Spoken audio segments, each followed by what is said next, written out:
The Snowden leaks. I remember where I was when I first heard about it, and I remember how angry I was about it.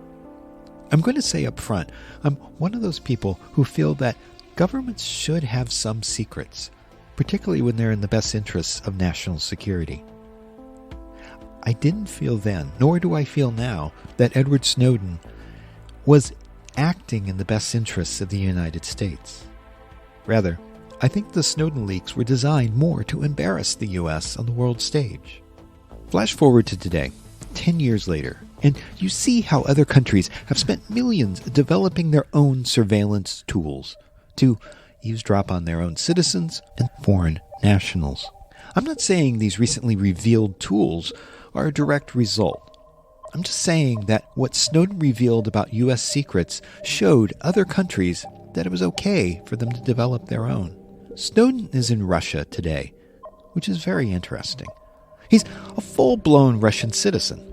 And in the next few minutes, I'm going to be discussing a leak of data that reveals some of the secret tools used in Russia.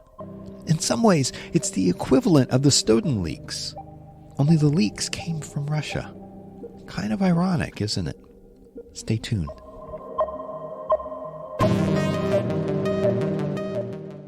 Welcome to The Hacker Mind, an original podcast from the makers of Mayhem Security. It's about challenging our expectations about the people who hack for a living. I'm Robert Famosi, and in this episode, I'm discussing documents leaked to German journalists outlining a Russian defense contractors program in development for certain tools to be used by the Russian security services for various purposes.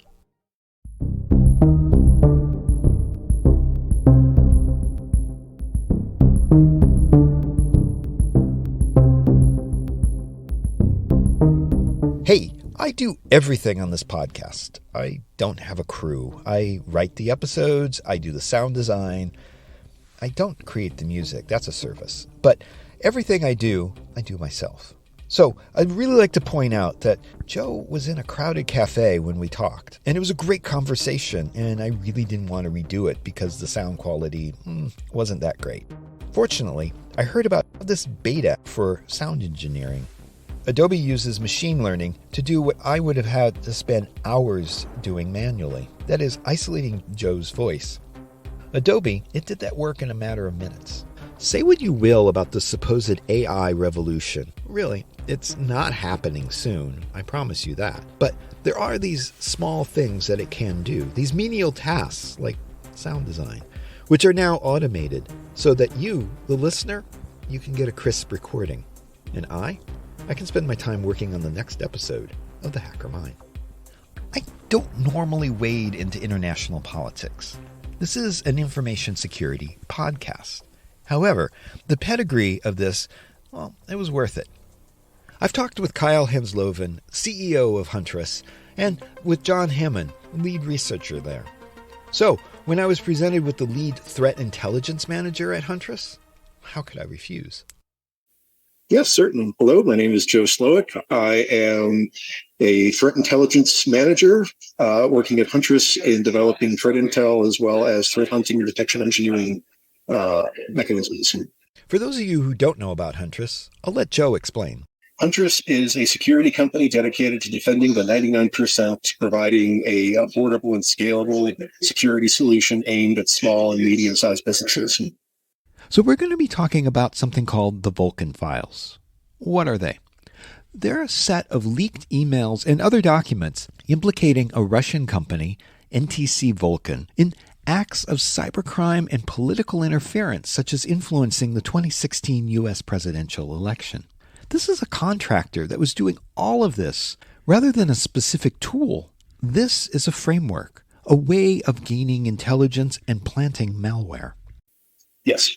So this is a full-fledged government research program of what you'd expect coming out of a DARPA or a contract that goes to Raytheon or Booz Allen or building well, the documents are quite interesting. They are also all unfortunately Russian, as one might expect. But just defining what are the capabilities, the deliverables, how will the contract be judged as success or failure, and all sorts of other very interesting elements of how about sort of not just development, but even the procurement process behind it it goes about. Joe presented his talk at DEF CON 31. The topic, though, is relevant today, as another researcher is presenting a similar talk at Sector 23 in Toronto. So, people are still talking about the leaked files and what they hold. So how did we get these documents in the first place?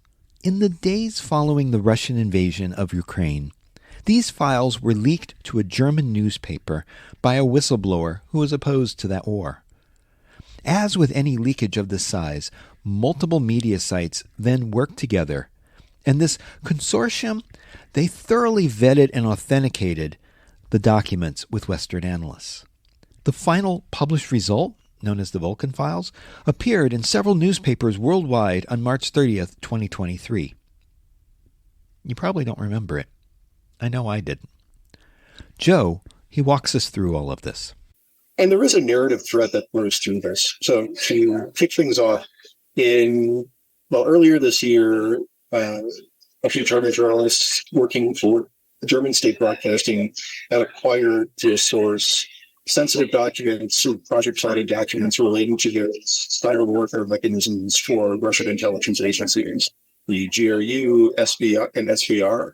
And in reviewing these documents, it revealed quite astounding capabilities in scaling and automating both intrusion operations and information collection, as well as information operations and disinformation campaigns in addition to collection. So really seeing the nuts and bolts for how a state-sponsored, state-directed signals intelligence and cyber program get developed. The German journalists had worked through a organization called Paper Trail Media and would share that research with other organizations ranging from the Washington Post, the Guardian, and other global journalist entities. And then after the documents were posted, while there was an initial burst of activity from some security companies such as Mandiant, Dragos, and others, it then seemed like it promptly faded away from everyone's attention. So whether that's because people were focused on Taylor Swift's tour or Donald Trump getting indicted or who knows what, it just seemed that data dump never got the recognition it should have. Because if you start looking at the programs in question, they provide for some very interesting capabilities in really scanning how cyber operations work. So the item that I'm focused on within the presentation, since there's a lot of material that's been publicly released related to this, is a program called ScanV or ScanV. I did some digging, and I found that ScanV is used for searching for weak spots in systems to be targeted. It's a reconnaissance tool. So Scan-V is the name given in the project documentation. It's associated with an entity tracked by Western private sector intelligence companies at Sandworm. Sandworm is the Western name for a group of Russian hackers that are associated with some of the biggest hacks in recent years. NotPetya, for example, in May of 2018, and then the attack on the South Korean Olympics later that same year. The Sandworm Group gained its name from the Frank Herbert book Dune, where Paul Atreides is battling the sandworms, among other forces. The group got its name because of comments in the code they kept referencing the book. Sandworm, so the entity responsible for ranging from numerous wiper malware in Ukraine to both, three known at this point attempts at disrupting electricity distribution or transmission within Ukraine. So definitely a very concerning actor.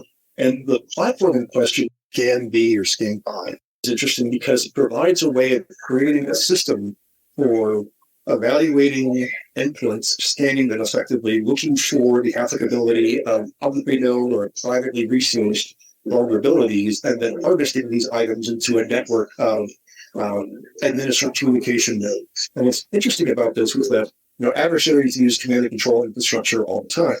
They can do this either by renting or buying a service on some virtual private server entity like a DigitalOcean or Nextdoor Online, or they can leverage compromised legitimate infrastructure through a WordPress vulnerability or a vulnerability in network devices and such to proxy traffic through a third-party application. One of the things that interested me was the connection of the Vulkan Files to Sandworm. What's interesting about ScanV is that it enables Sandworm, effectively, if this program is successful, to do this in a way that scales and automates a lot of the activity to build essentially vast networks for both information collection as well as for proxying traffic to victim nodes to obfuscate where that traffic is coming from and build a more resilient command and control from it. So that's very interesting. In addition to Snowden, there's also the shadow brokers, who sold a number of offensive security tools. So one has to ask, are any of the Vulkan tools new? Certain elements of this, we've seen this sort of activity before. And we have seen certain elements of this in Russian operations, including some with the Stoneworm, such as a couple of Internet of Things network device botnets, such as VPN Filter and Cyclops Blink, which were focused on compromising routers and similar devices for the same sorts of purposes, but without evidence of seeing the back-end infrastructure that is available in SCAN of managing, monitoring, and configuring thousands of endpoints together. So the exploit portion we've seen from Russian Nexus actors over the last 5 years, but getting a glimpse of that back-end management infrastructure, including both unclassified and classified enclaves in documentation that was released along with the disclosed documents, is very interesting. It starts showing the administrative overhead that lies behind creating a capability that exists on this scale. But it's not just the Russians who have done this. We can look at other examples going into the mid-2010s, like the Great Cannon associated with Chinese network monitoring capabilities. Everyone's pretty familiar with the Great Firewall of limiting information coming in.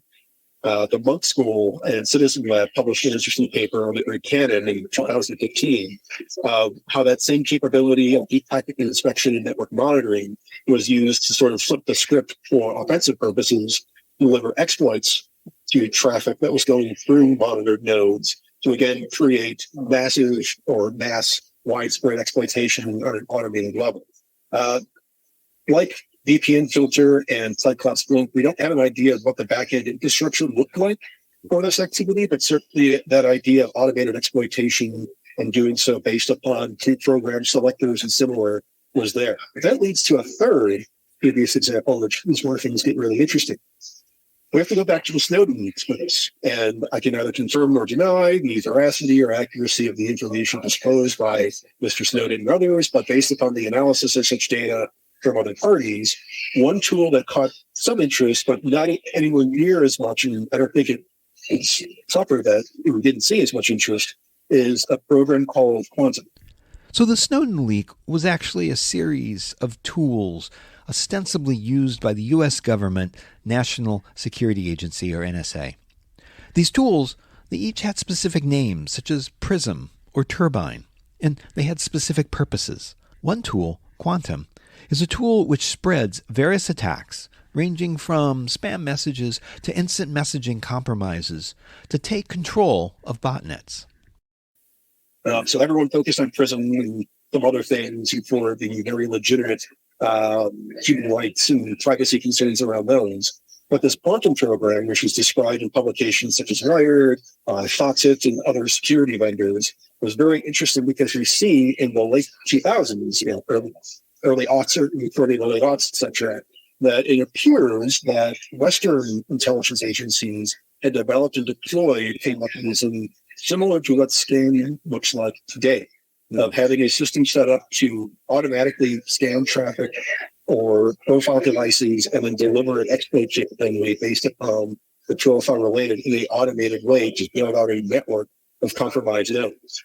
So we've told a story here of like, okay, SCAN doesn't look all that novel, but what we can see is a learning over time of adversaries going potentially as far back as the Snowden leaks, where adversaries are paying attention when these things get disclosed. Even if in the popular media, some of these stories seem to fall off the radar quite quickly. And one of the stories that runs through this entire thread of one particular program of the SCAN tour is there's a popular conception that hacking operations is one person on one computer doing bad stuff to a target.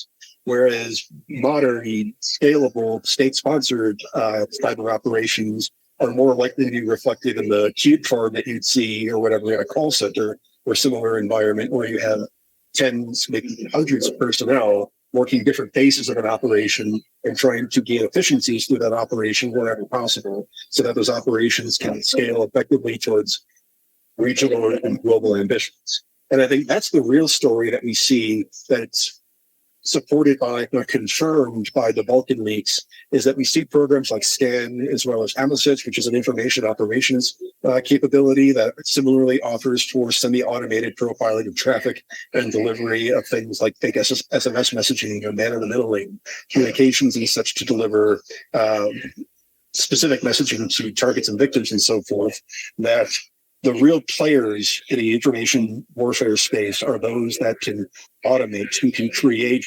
tools and mechanisms that allow an individual operator to conduct dozens, if not hundreds of missions simultaneously through the tooling and back-end processing enabled by tools like SCAN and going back all the way to the alleged quantum program disclosed in the early 2010s. And that's really where the future of cyber operations lie. And that makes things problematic for defenders because it means that from a defender's perspective, or even from someone who wants to emulate offensive operations perspective, our high-end threat actors are no longer operating in a way where I can say, like, oh, if I block this IP, I can ensure that I'm saving myself from potential activity from this adversary. But that adversary really has an entire suite of potential endpoints that they could use as their next top traffic stop to where it is that they want to go, or for exfilling information back. They can adapt those routes as defenders spot individual nodes by using potentially vast network to maintain operational security and to build resilient operations that would not be very easy to take down, like we've seen with certain operations or botnets and so forth, that this would be a much more difficult animal to tackle to try to defeat it, basically.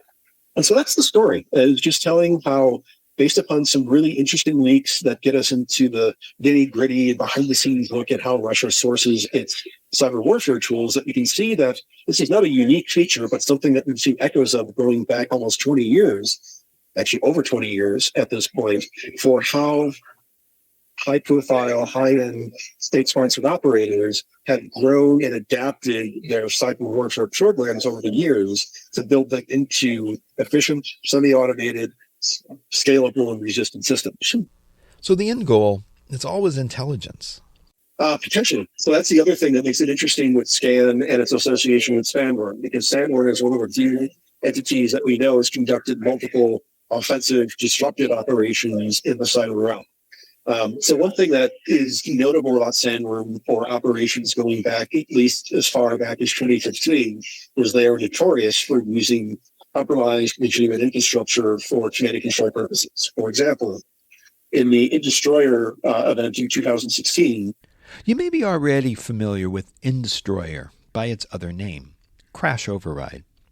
Indestroyer is a malware framework considered to have been used in the cyber attack on Ukraine's power grid on December 17, 2016. The command and control nodes that were used to deploy and then trigger the Indestroyer payload that led to the 2016 electric utility disruption were Tor nodes. But they were Tor nodes that appeared to have been compromised by Sandworm to serve as intermediate nodes for launching this operation. Similarly, with VPN filter, while it appears that could have been used for intelligence collection purposes, because there are various modules for sniffing traffic and providing ways to collect on it, there are also modules that were capable of reading Modbus traffic, which is associated with industrial control systems, which, while there's no evidence that there was any sort of offensive capability tied to that Modbus module, it hints at least a desire or a possibility that Sandworm, given its history, could have shifted that module to something more active than just passively looking at Modbus traffic for potential industrial disruption purposes. So it's not just gathering intelligence, it also has the potential to cripple parts of the infrastructure by going after operational technology, or OT. These are devices that are not traditionally attached to the internet, such as the Iranian centrifuges that were the target of Stuxnet. To work, Stuxnet had to worm its way into the industrial control facility and then, only then, attack Siemens System 7 PLCs. It did so by first burning a few Windows 0 days to get there. So are these tools targeting OT systems in a similar way? Yes, potentially, or even just IT. So another facet of this is that we've seen throughout the current Ukraine conflict that there have been denial of service, distributed denial of service attacks against Ukrainian services, and they often shrug those off as being cyber network annoyance, as opposed to a cyber network attack, so to speak. That it's a DDoS, you pay some service, it gets mitigated, it goes away. Well, if you're operating in a degraded environment, you're under physical and virtual attack as the Ukrainians are, and you start removing sources of communication to the populace by bringing down certain services, what is the problem?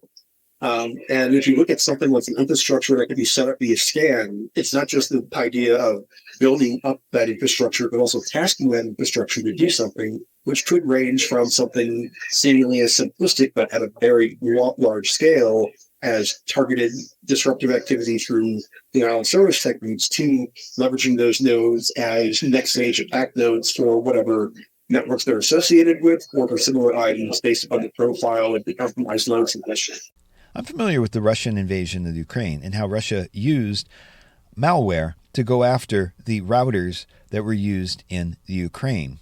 It seems like Russia is developing, or other entities associated with Russia, more diverse tools, playing the field, doing DDoS in association with something else. Right. And it's interesting that, as you see the Ukraine conflict, some might look at this as throwing stuff against the wall and seeing what sticks in terms of the variety of activities that have been leveraged, but a very consistent, especially from a sandworm or GRU perspective, desire to deploy and leverage disruptive capabilities, like even, for example, the Destroyer 2 event. If we look at that, it appears that Ukrainian authorities will be able to, with collaboration from SS and Microsoft, to get ahead of that event and stop it from happening. But looking at the capabilities that were deployed, yes, there was this industrial control system mechanism in Destroyer 2, but also a series of wipers going against Windows systems, Solaris systems that are still found in operational technology environments and similar, of really going after in quite blunt and, to the extent we could use the word violence in the cyber landscape, but violent way of network infrastructure. And that's been a very consistent mechanism over time, is getting into networks and deploying a wiper or something that might look like ransomware, but really is just essentially a wiper of some sort, for cyber disruptive purposes. And tying this back into the Vulkan documents, it can easily be seen of something like an infrastructure maintenance and management system built by SCAN can be leveraged to build a resilient shooting platform, so to speak, in cyber terms. I hate using these analogies sometimes, but it works in this case. But developing a array of nodes that can be used to then pursue infrastructure for volatile and disruptive purposes, and making it very much guesswork from the side of defenders at where these sorts of intrusions or where these sorts of payloads will come from. So is there a sophistication, or is there a lack of sophistication with these tools? Now, there's definitely thought behind this, and while we can't prove that these tools have actually been deployed at this point in time, that's been something I've been trying to do for the last year or so. But I'm looking at one of the other tools that was leaked, something called Amasys. This is the information operations platform I referenced earlier, and it's designed as a way to build a mobile mechanism that you could deploy into, say, occupied territory, that with physical access to cell phone towers and some other infrastructure, you plug this system in, and it allows for you to profile, collect, and source information from SMS messages and other similar communications over that network, but also to insert mechanisms into it. And if we look at things like the current Ukraine conflict, that sort of capability, because we've already seen evidence of Russia doing things like rerouting network connections in Ukraine to put towards Russian infrastructure, putting out routing tables and physically running communication lines so that occupied areas of Ukraine are getting the Russian version of the internet and all that comes with that, with CERN and so many other things. Well, looking at a platform like this, which these documents go back a couple of years at this point, it appears to be a tool that perfectly aligns with that idea of like, okay, we entered an area and we want to do some sort of population control and messaging. And this would be a perfect mechanism to insert into civilian communication networks for that information operation perspective. So remember, the Vulkan Files refer to a framework for gathering intelligence and launching malware. For the intelligence gathering, how would that look? Joe uses a simple analogy. What if Washington, D.C. were under siege from a hostile entity? And that entity then could use the Vulkan Files to burrow deep into the communications channels that we all take for granted. They could gather intelligence about where people were, and they could also plant misinformation so that people could be identified and then arrested. This is very scary stuff.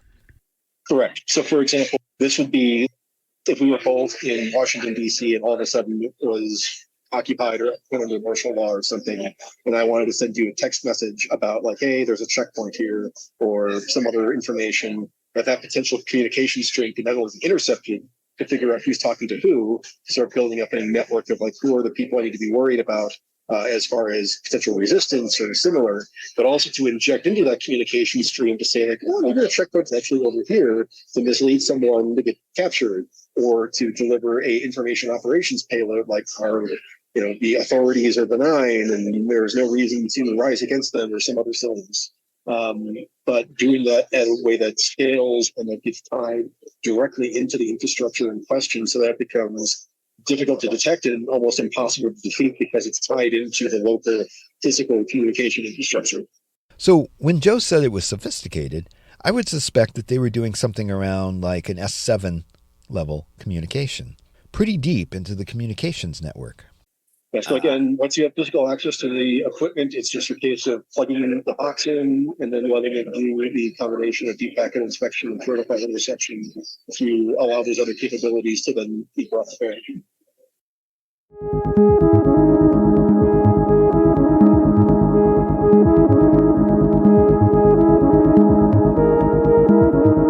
So I understand that with the Snowden leak, obviously, the NSA isn't going to come out and say, yeah, those are our tools. We designed them that way.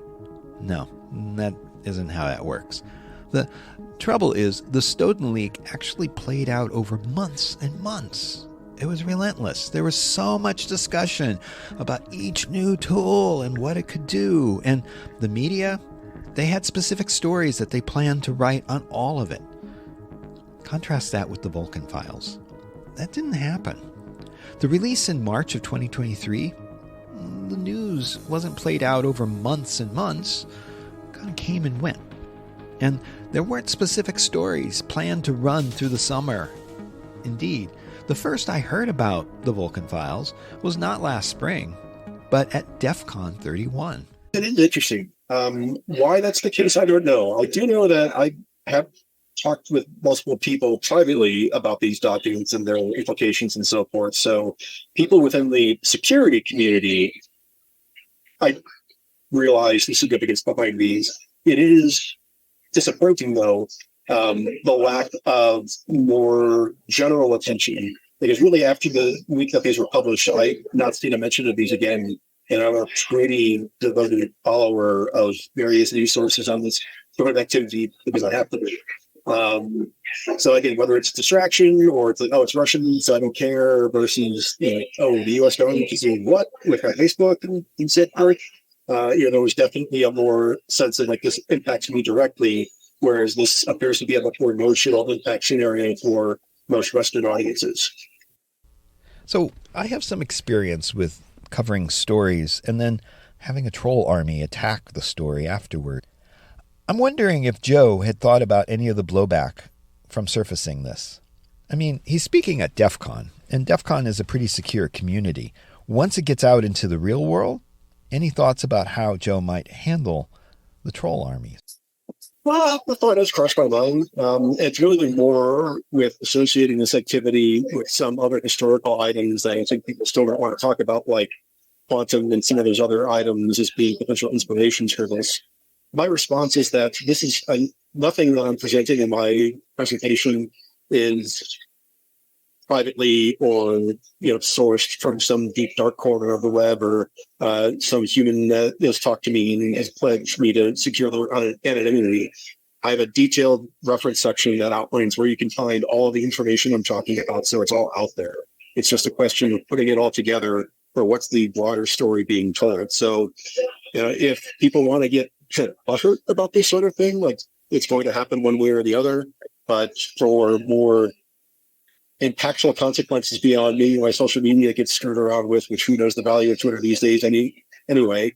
Yeah. I'm not too worried about that because this has all been out there in some cases for over 15 years at this point. Or a troll farm of having several hundred or thousand people all submit complaints simultaneously at the direction of some governmental entity.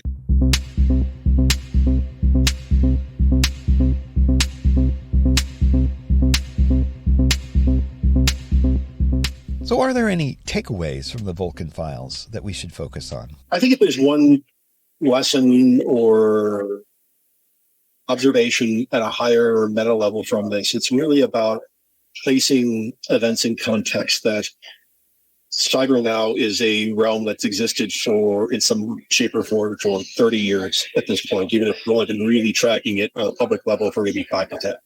And not knowing that history can blind us to how some of these items can be related or represent that organizations trying to solve similar problems will evolve in similar ways because it's just the thing that works. The second reason why dolphins and fish have similar fin structures is that it's just how it works and can be streamlined in a water environment. And it's being able to take a step back from the immediate reporting and say, like, where else have I seen this? Where else is this apply? How does this influence and drive future evolution within this space? And we start getting the really interesting stories of where cyber operations have been and where they're going. Joe reminded me of something. Russia doing all these things and throwing spaghetti on the wall and seeing what sticks and everything. There's a point that's to be made with the commonality of stuff we see from China and from other countries. I think, if nothing else, the failures or perceived failures of a lot of Russian operations, if nothing else, were providing a variety of other entities ranging from North Korea to the Five Eyes. So this works, this doesn't. Avoid this. It's providing, like anything else, just as there will be analysts who review the ground war in eastern and southern Ukraine for lessons of how modern conflict between similarly equipped adversaries or entities functions. 5, 10, 15 years from now, people will look back at this event and will analyze the cyber component to see what worked, what didn't, and how we can learn from that moving forward. And no one's moving away from this area anytime soon. I'd like to thank Joe Slowick for talking about all of this. As he mentioned, the information here is public, and it has been public. It's not new. What is new is the context of seeing how the Vulkan Files helped Sandworm and others reach its goals, and more recently, how those documents helped shed more light on some of the attacks associated with the Russian invasion of Ukraine. As I said up front, I think governments should have some secrets, if they are in the best interests of national security. I do agree that when those secrets are used to hurt people, then there needs to be transparency, even if it's after the fact. The world still needs to know what was done. Hey, if you enjoy this podcast, tell a friend. I bet there are others who like commercial-free narrative InfoSec podcasts. I have so many stories about hackers who are making a positive difference in the world. And be sure to check out Error Code, my new podcast that focuses on IoT and embedded security. Error Code is available now wherever you get your podcasts. Let's keep this conversation going. DM me at robertvamosi@infosec.exchange on Mastodon and tell me what you like and even what you don't.